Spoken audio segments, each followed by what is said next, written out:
Açılır bayram senin izindən, qürurla danışır xalqın sözündən. Zəfərlə yazılıb tariximiz sənlə, sarsılmaz iradən dayaqdır bizə. Qarabağ harayı sən gidi nəhayət, qayıtdı torpağa yenidən şəfəq. Xalqın arzusunu gerçək elədi, şanlı zəfərlərlə adın silinməz. Azərbaycan deyir var olsun yaşa, millətə, vətənə sonsuz yaraşan.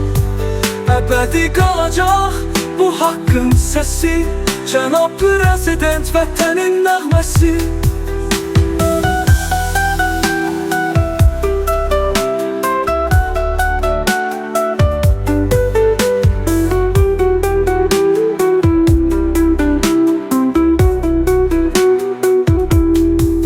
Azərbaycan deyir var olsun yaşa, millətə, vətənə sonsuz yaraşan.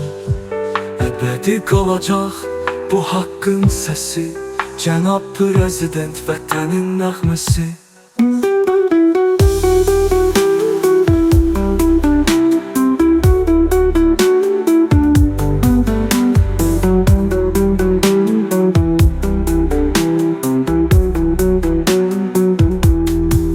Azərbaycan deyir var olsun yaşa, millətə, vətənə sonsuz yaraşan.